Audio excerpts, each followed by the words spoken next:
Hello दोस्तों। तो आपका हमारे YouTube channel the success zone में स्वागत है।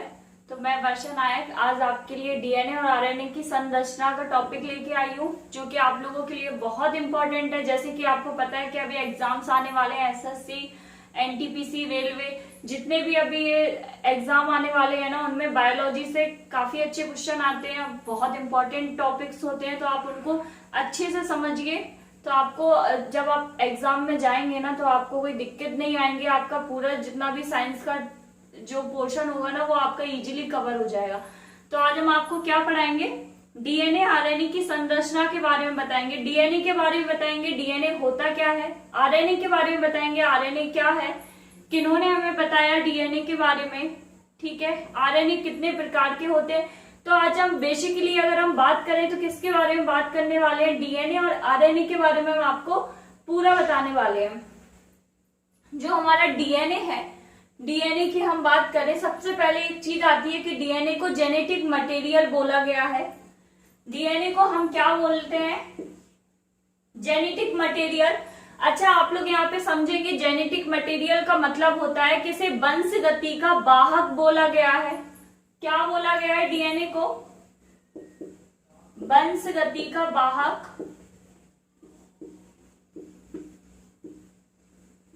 वंशगति का वाहक, इंग्लिश में इसको क्या बोलेंगे, जेनेटिक मटेरियल।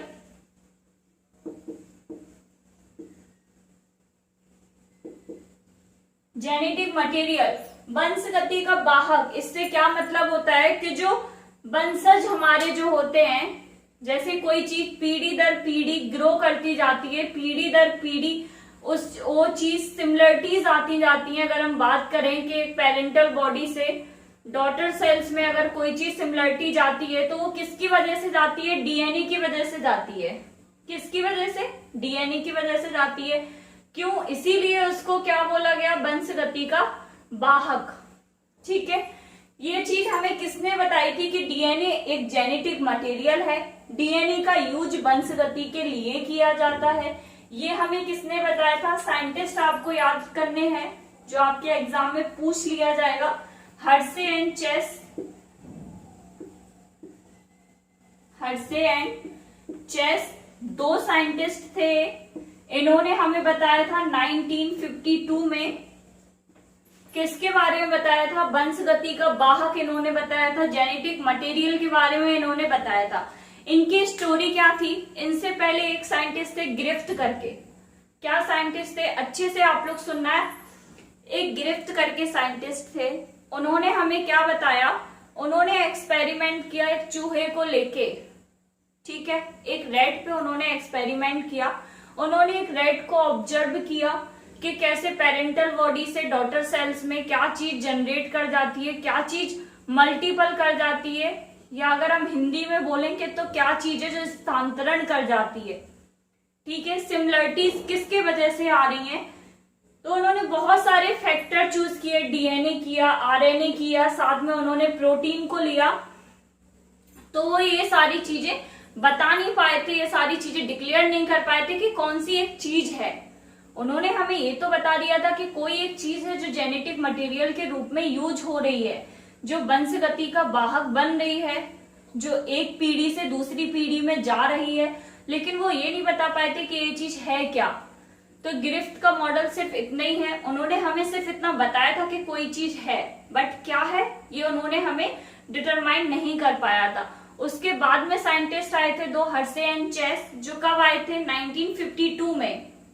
ठीक है, उन्होंने हमें बताया, जब उन्होंने एक बैक्टीरिया पे एक्सपेरिमेंट किया, बैक्टीरियोफेज पे उन्होंने एक्सपेरिमेंट किया, तब उन्होंने हमें ये चीज बताई कि प्रोटीन और आरएनए जेनेटिक मटेरियल नहीं है, सिर्फ डीएनए है जो कि जेनेटिक मटेरियल है। जेनेटिक मटेरियल के रूप में उसका यूज होता है, इसीलिए उसको वंशगति का वाहक बोला गया। ठीक है, यहाँ पे इतना समझ में आ गया कि इन्होंने कब दिया था, क्यों दिया था, किस पे एक्सपेरिमेंट करके दिया था, जिसकी वजह से इसको क्या जेनेटिक मटेरियल बोला गया। अब वही हमारे दिमाग में क्वेश्चन आएगा कि आरएनए को जेनेटिक मटेरियल क्यों नहीं बोला गया। ठीक है, तो डीएनए के लिए यहाँ पे एक पॉइंट याद रखना कि जो डीएनए है ना वो स्टेबल रहता है।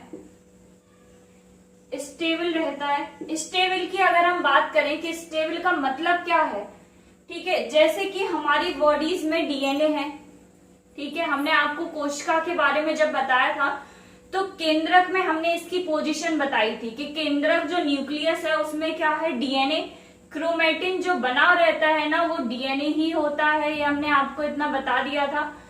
तो डीएनए हमने आपको केंद्रक में बताया था। जब हमारे केंद्रक में डीएनए है, अगर वो खराब हो जाता है किसी भी चीज की वजह से, तो डीएनए के पास वो प्रॉपर्टी है कि वो उसको ठीक कर लेगा। बट अगर हम आरएनए की बात करें तो आरएनए के पास वो प्रॉपर्टी नहीं है कि वो खुद ही ठीक हो जाए। इसलिए आरएनए को क्या नहीं बोला गया, जेनेटिक मटेरियल, और डीएनए को क्या बोला गया, जेनेटिक मटेरियल। क्यों बोला गया, क्योंकि वो स्टेबल है। अगर वो टूटता है, खराब हो जाता है, क्योंकि एक धागे के रूप में वो बना हुआ होता है, तो वो खराब हो जाता है, टूटता है, तो वो खुद की वजह से वो ठीक कर लेता है। डीएनए का स्ट्रक्चर की बात करें अगर हम, तो स्ट्रक्चर आप लोगों ने कुछ इस तरीके से उसका देखा होगा। स्ट्रक्चर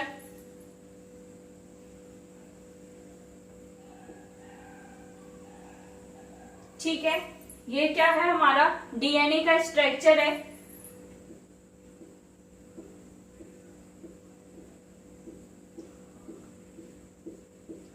इस तरीके का डीएनए का स्ट्रक्चर होता है। अब अगर हम बात करें, इन्होंने तो जेनेटिक मटेरियल बताया था डीएनए को, हर्शे एंड चेस ने डीएनए के बारे में बता दिया था। अब एक बहुत क्वेश्चन बार बार पूछा जाता है कि डबल हेलिकल स्ट्रक्चर, जो डबल हेलिकल डीएनए का मॉडल है, वो हमें किसने दिया था? तो एक वॉटसन एंड क्रिक करके साइंटिस्ट थे। फिर कौन आए? Watson and Crick. Watson and Crick करके दो साइंटिस्ट आए। कब आए थे? ठीक इनके बाद आए थे हर्शे एंड चेस के सन 1953 में। वो कब आए थे? सन 1953 में आए थे। हर्शे एंड चेस आए थे 1952 में। वॉटसन एंड क्रिक आए थे 1953 में। उन्होंने हमें क्या दिया था? Double helical structure. उन्होंने डीएनए का क्या दिया था? डबल हेलिकल स्ट्रक्चर, जो कि बहुत क्वेश्चन में बहुत बार एग्जाम में आया हुआ है कि डबल हेलिकल स्ट्रक्चर किसने दिया था। कभी आपसे सन के साथ पूछ लेते हैं कि सन कब है जब उन्होंने दिया था। वॉटसन एंड क्रिक को यहाँ पे ये याद करना, सन 1962 में उन्होंने नोबेल प्राइज भी लिया था। इस चीज के लिए उन्होंने नोबेल प्राइज मिला था। किस चीज के लिए? डबल हेलिकल स्ट्रक्चर के लिए। साथ ही साथ में जो हर्शे एंड चेस है ना, उनको भी सन 1969 में, मैं धीरे धीरे बोल रही हूँ, सन 1969 में उन्हें नोबेल प्राइज मिला था। किसके लिए? डीएनए को वंशगति का वाहक बताने के लिए। और उनको वॉटसन एंड क्रिक को सन 1962 में किसके लिए नोबेल प्राइज मिला था? डबल हेलिकल स्ट्रक्चर के लिए मिला था। ठीक है, यहाँ पे तो उनके जो साइंटिस्ट थे उनके बारे में मैंने आपको बता दिया। आप लोग कॉपी में एक बार नोट कर लो, ये सब नोट हो गया होगा। अब हम आगे चले कि डीएनए होता क्या है, डीएनए किन चीजों से मिलके बना होता है। तो डीएनए हमारा कहाँ होता है? केंद्रक में। सभी को बता दिया। डीएनए कैसे फॉर्म में होता है? धागे के रूप में होता है। उसको हम क्या बोलते हैं? क्रोमैटिन।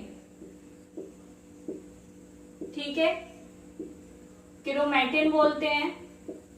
ठीक है, यही क्रोमैटिन बाद में मिलके क्या बना लेता है? क्रोमोसोम्स। क्रोमोसोम, ये हम इसके बारे में डिटेल में हम पढ़ेंगे अपने नेक्स्ट टॉपिक में। जब हम आपको कोशिका का विभाजन बताएंगे ना, विभाजन समझाएंगे, तो हम ये क्रोमोसोम्स गुणसूत्र के बारे में आपको वहां पे बता देंगे। अभी हम डीएनए की बात करें। डीएनए, तो डीएनए बेसिकली है क्या? ठीक है, डीएनए एक पॉलीन्यूक्लियोटाइड है। क्या है? न्यूक्लियोटाइड। ठीक है, क्या है? पॉलीन्यूक्लियोटाइड। पॉलीन्यूक्लियोटाइड का मतलब क्या है?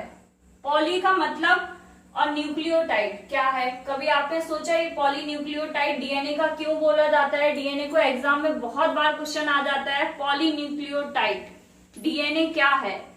तो ऑप्शन में दे देते हैं पॉलीन्यूक्लियोटाइड, पॉलीन्यूक्लियोसाइड या न्यूक्लियोसाइड या न्यूक्लियोटाइड, ऐसा करके वो दे देते हैं। तो पॉलीन्यूक्लियोटाइड का मतलब होता है कि बहुत सारे न्यूक्लियोटाइड जब एक ही लोकेशन में चिपके रहते हैं, लगे रहते हैं, तो डीएनए में क्या लगा रहता है? बहुत सारे न्यूक्लियोटाइड लगे रहते हैं। न्यूक्लियोटाइड दो तरीके से डिवाइड होते हैं, एक हो गया न्यूक्लियोसाइड और एक क्या होता है? Phosphate, phosphate group. ठीक है, एक क्या होगा हमारा न्यूक्लियोसाइड, दूसरा क्या होगा? Phosphate group. डीएनए का बता रहे हैं आपको, डीएनए किस चीज से मिलकर बना होता है? डीएनए होता क्या है? डीएनए क्या होता है? पॉलीन्यूक्लियोटाइड होता है। ठीक है, उसके बाद भी पॉलीन्यूक्लियोटाइड डिवाइड कितने टाइप्स में होता है? दो टाइप्स में डिवाइड होता है, एक तो न्यूक्लियोसाइड, दूसरा क्या? फॉस्फेट। अब अगर न्यूक्लियोसाइड की भी बात करें, यहां पे लिखेंगे, जिससे आपको बाद में जब आप नोट करोगे तो आपको इजी रहेगा। ठीक है, न्यूक्लियोसाइड की बात करें, न्यूक्लियोसाइड। ठीक है, तो न्यूक्लियोसाइड भी दो तरीके से होता है। कैसे? एक तो हमारा सुगर ऐड होगा उसमें डीएनए में, और एक हमारा क्या होगा? बेस, जिसको हम लोग क्या बोलते हैं? क्षार। ठीक है, एक क्या होगा? हमारा सुगर होगा और दूसरा क्या होगा? बेस। तो हमेशा याद रखना, जो हमारा डीएनए होगा वो पेंटोज शुगर से मिलके बना होता है। कौन सी शुगर से? Pentose sugar. कौन सी शुगर होती है उसमें? पेंटोज शुगर होती है। ठीक है, कौन सी शुगर होती है? पेंटोज शुगर से मिलके बना होता है। वहीं अगर हम बेस की बात करें, तो बेस यहाँ पे आपको कितने याद रखने हैं? 4 बेस आपको यहाँ पे याद रखने हैं। कौन कौन से? एडेनाइन, ठीक है, ग्वानाइन, फिर उसके बाद थर्ड कौन सा? साइटोसिन, ठीक है, और फोर्थ कौन सा? थाइमिन। आपको ये 4 याद रखने हैं, एडेनाइन, ग्वानाइन, साइटोसिन और थाइमिन। आपको ये 4 बेस पेयर याद रखने हैं डीएनए के लिए। कौन से? एडेनाइन, दूसरा साइटोसाइन, तीसरा ग्वानाइन और चौथा थाइमिन। चौथा थाइमिन। ये 4 बेस पेयर हैं जो डीएनए से ज्वाइंट रहते हैं। डीएनए जिससे बना होता है, डीएनए किस किस चीजों से बना होता है? डीएनए फॉस्फेट ग्रुप से बना होगा। न्यूक्लियोसाइड की बात करेंगे तो डीएनए में और क्या होगा? सुगर होगा। सुगर भी कौन सी होगी? पेंटोज सुगर होगी। और बेस होंगे तो कौन से? 4 बेस बने हुए होते हैं। अब चारों बेस ये कहाँ रहते हैं? ठीक है, ये जो आपको बाहर की जो लेयर दिखती है ना डीएनए में, जो आपको बाहर की लेयर है, वो क्या होते हैं? फॉस्फेट ग्रुप होते हैं ये। ठीक है, वो क्या होंगे? फॉस्फेट ग्रुप होंगे। और जो ये बॉन्ड्स लाइक दिख रहे हैं ना, बीच में जो बॉन्ड दिखते हैं, वो हमारे क्या होंगे? ये बेस होते हैं। तो ये बेस किस तरीके से ज्वाइंट रहते हैं? एक चीज हमेशा यहाँ पे याद रखना, जो एडेनाइन होगा, साइटोसिन, ग्वानाइन, थाइमिन, तो जो एडेनाइन होगा ना, वो हमेशा थाइमिन से पेयर करेगा। ठीक है, किससे? एडेनाइन हमेशा पेयर बनाएगा, या जो बीच में जो बॉन्ड आपको दिखते हैं डीएनए के स्ट्रक्चर में, वो आपको क्या दिखता है? एडेनाइन हमेशा पेयर किससे बनाएगा? थाइमिन से।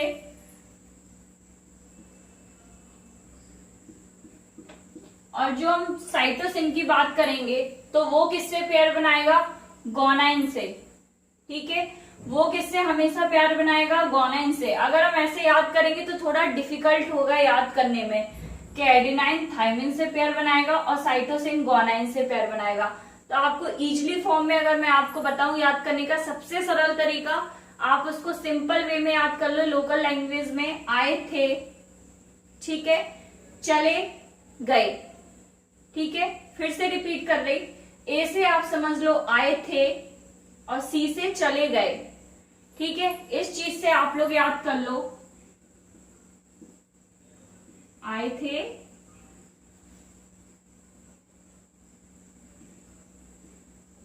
चले गए, ठीक है।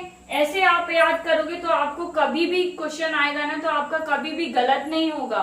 जब भी आपसे बेस पेयर की बॉन्डिंग में पूछेगा ना कि कौन सा बेस किस चीज से पेयर करेगा, तो आपका कहीं भी कभी भी गलत नहीं होगा कि एडेनाइन थायमिन से पेयर करेगा, साइटोसिन ग्वानाइन से पेयर करेगा। और वो भी आपको याद रखना है कि जब हम एडेनाइन की बात करेंगे तो वो डबल बॉन्ड से पेयर बनाएगा थायमिन के साथ, ठीक है। और जब हम साइटोसिन की बात करेंगे तो वो ट्रिपल बॉन्ड से पेयर बनाएगा ग्वानाइन के साथ, ठीक है। तो आप सबसे स्टार्टिंग में याद रख लेना कि एडेनाइन सबसे स्टार्टिंग का है तो वो 2 बॉन्ड से पेयर बनाएगा, बाकी का जो लास्ट हमारा होगा वो 3 बॉन्ड से पेयर बनाएगा। तो इस वजह से आपको अच्छे से याद हो जाएगा। अब अगर हम ये बॉन्ड की बात करें, जो आपको ये बॉन्ड दिख रहे हैं बीच में, ये ट्रिपल बॉन्ड, डबल बॉन्ड, ये होते क्या हैं, ठीक है। तो ये बॉन्ड क्या होते हैं ना, ये हाइड्रोजन बॉन्ड होते हैं। कौन से बॉन्ड यहाँ पे यूज किए गए हैं, हाइड्रोजन बॉन्ड।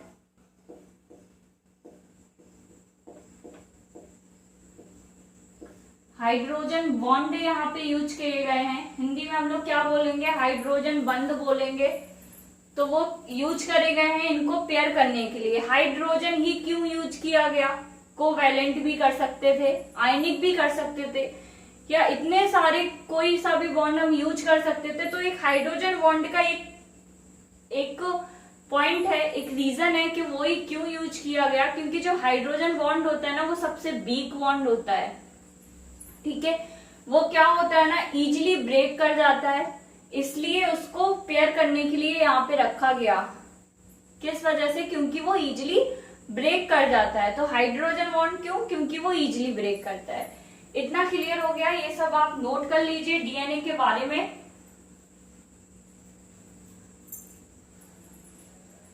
ओके, कर लिया आपने नोट। डीएनए के फुल फॉर्म की अगर हम बात करें तो डीएनए का फुल फॉर्म क्या होता है, डीएनए का फुल फॉर्म होता है डाईऑक्सी राइबो न्यूक्लियक एसिड, ठीक है। डीएनए का फुल फॉर्म क्या होता है, पूरा नाम क्या होता है डीएनए का, डाईऑक्सी राइबो न्यूक्लियक एसिड, ठीक है। ये डीएनए का पूरा नाम होता है। अब हम बात करेंगे आरएनए के बारे में कि आरएनए क्या है, ठीक है।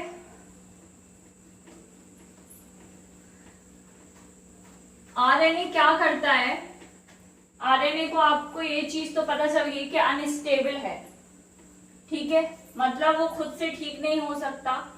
तो मतलब क्या है कि आरएनए क्या करता होगा, किसी चीज को करने में हेल्प ही करता होगा, क्योंकि जो अगर उसका कुछ अच्छा रोल होगा तो वो खुद में स्टेबल हो जाता ना, ठीक है। तो वो किसी चीज में हेल्प ही करता होगा।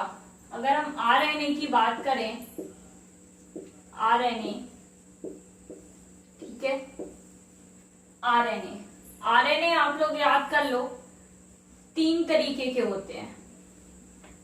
सबसे पहली चीज, आरएनए कितने तरीके के हैं, 3 तरीके के। आरआरएनए, ठीक है, टीआरएनए, थर्ड कौन सा, एमआरएनए, थर्ड कौन सा हमारा, एमआरएनए, ठीक है। तो आरएनए कितने प्रकार के होते हैं, 3 प्रकार के। कितने प्रकार के होते हैं, 3 प्रकार के, आरआरएनए, टीआरएनए, एमआरएनए। आरएनए को हम लोग क्या बोलते हैं, आरएनए का नाम क्या होता है, राइबोसोमल आरएनए।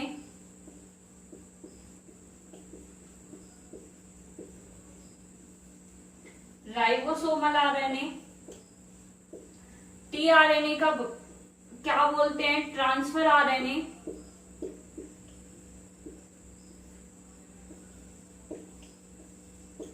एमआरएनए को हम लोग क्या बोलते हैं, मैसेंजर आरएनए।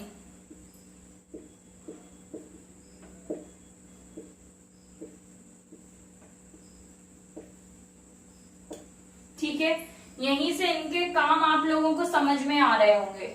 जैसे ये मैंने लिखा ना कि इसको आरएनए, टीआरएनए, एमआरएनए, आपको समझ में नहीं आया होगा इनका फंक्शन क्या है, लेकिन जहां से हमने ये लिखा राइबोसोमल आरएनए, ट्रांसफर आरएनए और मैसेंजर आरएनए, ठीक है, इनका वर्क क्या होता है। अगर राइबोसोमल आरएनए की बात करें, आरआरएनए, तो ये क्या करती है, प्रोटीन संश्लेषण में हेल्प करती है।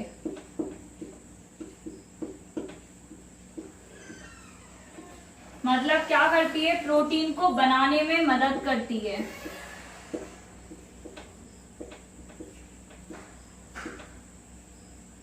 ठीक है, ये क्या करेगी, प्रोटीन को बनाने में हेल्प करती है। वही ट्रांसफर आरएनए का क्या काम होता है, टीआरएनए, तो ये क्या करेगी, जितने भी अमीनो एसिड्स होते हैं डीएनए में, जितने भी अमीनो एसिड्स होते हैं, अमीनो एसिड कितने होते हैं आप लोग याद रखना, 64 अमीनो एसिड होते हैं। कितने, 64। तो 64 अमीनो एसिड में से ये जहां पे आरएन प्रोटीन बन रहा होता है, जिस साइड पे प्रोटीन बन रहा होता है, जैसे न्यूक्लियोलस होता है ना, वहां पे प्रोटीन बनने का काम पूरा चालू रहता है। तो टीआरएनए क्या करेगा, अमीनो एसिड जितने भी होंगे ना उसको शिफ्ट करता है, ट्रांसफर करने का काम करता है। ठीक है, वो उस लोकेशन तक पहुंचाने का काम करता है जहां पे प्रोटीन बन रहा होता है। तो ये क्या करेगा, अमीनो एसिड को ट्रांसफर करेगा।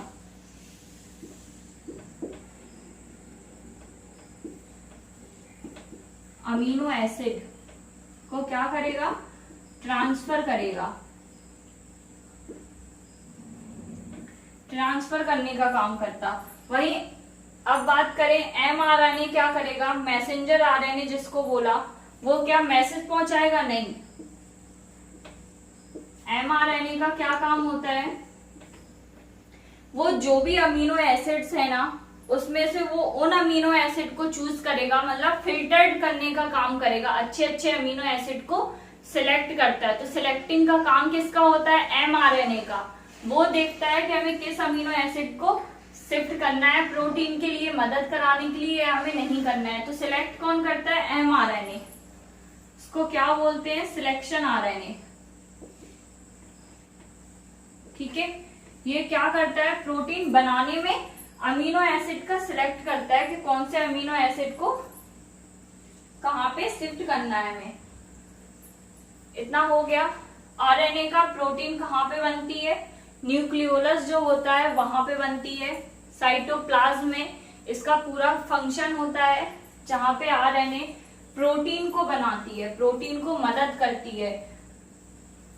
आरएनए का एक और पॉइंट याद रख लेना कि जो आरएनए होता है ना वो डीएनए की साइट पे जाके चिपक जाता है। जब तक ये प्रोटीन बनने का काम स्टार्ट होता है, जब तक वो काम चलता है, जब तक वो डीएनए पे आके चिपक जाता है, डीएनए के साथ डीएनए आरएनए बना लेता है, उसके बाद जब उसका काम खत्म हो जाता है तो वो अपने आप ही टूट जाता है, जो बांध बना रहता है ना वो टूट जाता है। ठीक है, तो यहाँ पे डीएनए आरएनए के लिए एक चीज ये याद रख लेना। ठीक है, तो ये आपने नोट कर लिया। आरएनए क्या करेगा, प्रोटीन बनाने में मदद करेगा, और डीएनए क्या करेगा, जो पीढ़ी दर पीढ़ी जो चेंजेस आते हैं ना, जो सिमिलरिटीज हमें देखने को मिलती है, वो क्या करता है, डीएनए कॉज करता है। डीएनए की वजह से हमें एक पीढ़ी से दूसरी पीढ़ी में जो जीन्स ट्रांसफर होते हैं वो किसकी वजह से होते हैं, डीएनए की वजह से। इसीलिए उसको वंशगति का वाहक बताया गया, क्योंकि वो जेनेटिक्स में यूज किया गया। ठीक है, डीएनए आरएनए के डिफरेंस के बारे में बताएं। डीएनए और आरएनए तो डीएनए में सबसे पहले शुगर, डीएनए में कौन सी शुगर होती है? डाईऑक्सी शुगर होगी। वहीं अगर आरएनए की बात करेंगे तो इसमें कौन सी शुगर होती है? राइबोक्सी। ठीक है, इसमें डाईऑक्सी होती है, इसमें राइबोक्सी होती है, जिसको क्या, इसीलिए आरएनए का फुल फॉर्म क्या है? Ribose nucleic acid, ribonucleic acid. ठीक है, डीएनए की बात करेंगे तो स्टेबल होगा, एक डिफरेंस ये होता है, और आरएनए की बात करेंगे तो क्या होगा? वो अनस्टेबल होगा। ठीक है, डीएनए क्या होगा हमारा? स्टेबल होगा, और आरएनए क्या होगा? अनस्टेबल होगा। डीएनए काम क्या करेगा? प्रोटीन बनाने में हेल्प करेगा, प्रोटीन के में।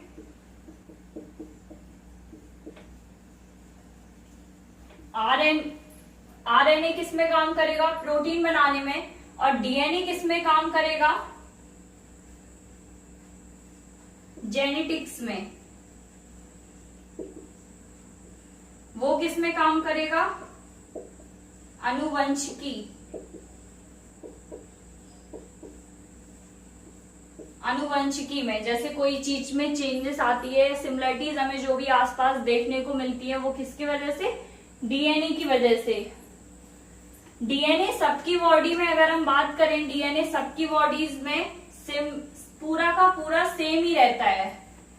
अगर हम एवरेज देखें तो 99.9% डीएनए सबकी बॉडीज में एक सा ही रहता है। डीएनए अगर हम फाइंड करने जाएं किसी भी बॉडीज का तो 99.9% सेम रहता है, बट जो रिमेन जो 0.1% होता है ना, वो सबकी बॉडीज को डिफरेंशियली शो करता है कि किसकी बॉडीज में कितनी वैरायटी है। जैसे सबकी बॉडीज अलग है, सबके बोलने का तरीका अलग है, सब लोगों की एक्टिविटीज अलग है, तो वो किसके वजह से होती है? सिर्फ ये 0.1 के रेशियो से।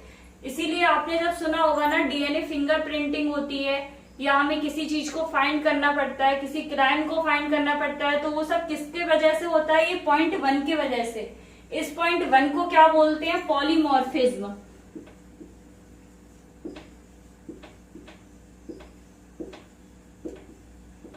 पॉलीमॉर्फिज्म। तो ये 0.1% की वजह से सब में, सबके डीएनए में वेराइटीज हैं, सबके डीएनए में वेरियस है, सबका डीएनए अलग अलग है। किसकी वजह से? सिर्फ ये 0.1 के रेशियो की वजह से।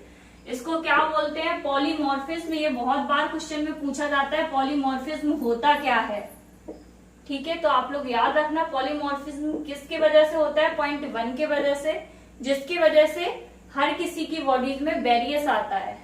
ठीक है, यहाँ पे डीएनए आरएनए का इतने ही आपके एग्जाम में आएगा। जो जो मेन पॉइंट थे वो मैंने आपको सब बता दिए। हमारे जो भी वीडियो है ना, आप उनको लाइक करिए। कोई चीज समझ में नहीं आ रही है तो आप कमेंट बॉक्स में जाके कमेंट करिए, जिससे हमें पता चलेगा कि आपको क्या चीज में दिक्कत आ रही है, आपको क्या चीज समझ में नहीं आ रही है। आप देख लेते हैं वीडियो, लाइक नहीं करेंगे, कमेंट नहीं करेंगे, तो हमें समझ में नहीं आता कि आपको वो चीज जो हम समझा रहे हैं वो आप तक पूरी समझ में आ रही है या नहीं आ रही है। तो इसलिए चैनल को लाइक, शेयर और कमेंट जरूर करिए। Thank you.